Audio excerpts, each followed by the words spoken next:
ഞാൻ ഇതുപോലെ ഒരിക്കലും ബജ്ജിയെക്കുറിച്ച് ഒരു ഇന്റർവ്യൂ സംസാരിച്ചിട്ടില്ല. ഇത് ആദ്യത്തെ ഇന്റർവ്യൂ ആണ്. ഈ ഒരു ഇടയ്ക്ക് ഏതോ ഒരു പ്രശ്നം ഉണ്ടായിരുന്നില്ല. ഈ ഒരു ഇടയ്ക്കും കൂടെ പുള്ളി അതിനെക്കുറിച്ച് ഒരു ആഡ് ഉണ്ടാക്കി, പുള്ളി പൈസ ഉണ്ടാക്കി. ഏതോ 80 ലക്ഷം 1 കോടി രൂപയ്ക്ക് എന്തോ. എന്നിട്ട് എന്നെ വിളിച്ച് പറഞ്ഞു, എടാ നീ അതിൻ്റെ സ്റ്റോറി ഇടണം. ഞാൻ പറഞ്ഞു പൊറുക്കാം, മറക്കരുത്. ഒരു ആള് ഒരു തെറ്റ് നമ്മുടെ എതിരെ ചെയ്ത് കഴിഞ്ഞാൽ നമ്മൾ അതിനെ ഫൊർഗീവ് ചെയ്യാം, പക്ഷെ മറക്കരുത്. മറന്നു കഴിഞ്ഞാൽ ആ സെയിം വ്യക്തി നമ്മുടെ അടുത്ത് വീണ്ടും ആ സെയിം തെറ്റ് ചെയ്യും. അതിനൊരു ബിഗസ്റ്റ് എക്സാമ്പിൾ പുള്ളിയാണ്. അത് ഒരു ഡൗട്ടും ഇല്ല. പുള്ളി ഇൻ്റർവ്യൂ നിങ്ങൾ ഇത് എനിക്കറിയാം, നമ്മളിപ്പോൾ മലയാളത്തിലാണല്ലോ അത് കൺവേർട്ട് ആകുമ്പോൾ കുറേ ആളുകൾ ഇതിൻ്റെ ഓരോരോ വേർഡ്സ് എടുത്ത് ശ്രീശാന്ത് ഇതുവരെ ഒന്നും പറഞ്ഞിട്ടില്ലല്ലോ എന്ന് പറഞ്ഞ് വെയിറ്റ് ചെയ്യാണ്.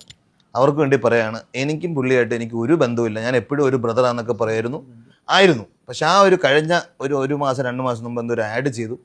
അതിനുശേഷം ഞാൻ എൻ്റെ ഇൻസ്റ്റയിൽ വരെ പുള്ളിയെ ബ്ലോക്ക് ചെയ്തേക്കുവാണ്. കാരണം എൻ്റെ അച്ഛനും അമ്മ പഠിപ്പിച്ചത് ഫൊർഗീവ് ചെയ്തോളൂ, അദ്ദേഹത്തിൻ്റെ എതിരെ എനിക്കൊരു കംപ്ലൈൻറ്റും ഇല്ല. പൊറുക്കാം, എന്നാൽ മറക്കരുത്.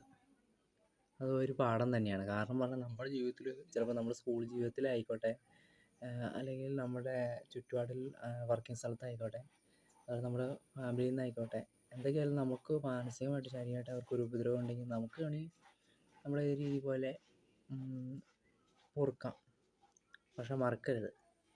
മറന്നു കഴിഞ്ഞാൽ നമ്മളെ പിന്നീട് അത് ചിലപ്പോൾ നമ്മൾ പേടിച്ചിട്ടൊക്കെ ആയിരിക്കും നമ്മൾ തിരിച്ചൊന്നും ചെയ്യില്ലാത്തതുകൊണ്ടായിരിക്കാം, ആ കാലഘട്ടത്തിൽ നമ്മൾക്കൊന്നും ചെയ്യാൻ ശേഷിയില്ലാത്തതുകൊണ്ടായിരിക്കും നമ്മൾ കുട്ടിക്കാലത്താണ് അധികം ഇവർക്ക് ഇതുപോലത്തെ ഇൻസിഡൻറ്റ് ഉണ്ടായിട്ടുള്ളത്. അദ്ദേഹത്തെ പോലെ ഇൻസിഡൻറ്റ് ഉണ്ടായിട്ടില്ല. ചിലപ്പോൾ നമ്മൾ ചെറുപ്പത്തിൽ പിടിച്ച് തല്ലുമായിരുന്നു. അത് നമുക്കും എനിക്കും കിട്ടിയിട്ടുണ്ട്.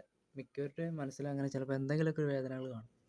പക്ഷെ എന്തായിരുന്നു വെച്ചാൽ അത് പിറ്റേ ദിവസം വലുതായിട്ട് വന്നിട്ട് അതിൻ്റെ പേരിൽ പറഞ്ഞിങ്ങനെ കുത്തി വേദനിപ്പിക്കുക എന്നൊക്കെ പറയുമ്പോൾ അത് അത്ര ശരിയല്ല.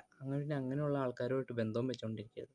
എത്ര വല്ല സുഹൃത്താണെങ്കിൽ ശരി, സുഹൃത്തുക്കളൊക്കെ ആയിരിക്കും നമ്മളങ്ങനെ തമാശ പറഞ്ഞും കളിയാക്കി നമ്മൾ മാനസികമായിട്ട് വേദനിപ്പിച്ചിട്ട്, അധികം സുഹൃത്തുക്കളാണല്ലോ, ഗർഭിച്ചന് വന്ന സുഹൃത്തുക്കളായിരുന്നല്ലോ, അതുപോലെ അധികം സുഹൃത്തുക്കളുടെ ഭാഗത്ത് നിന്ന് അങ്ങനെ ഉണ്ടാവുള്ളൂ. അങ്ങനെ എന്തെങ്കിലും പറഞ്ഞ് വേദനിപ്പിച്ചിട്ടുണ്ടെങ്കിൽ തന്നെ നമുക്കത് വേണമെങ്കിൽ പൊറുക്കാം, പക്ഷെ മറക്കരുത്.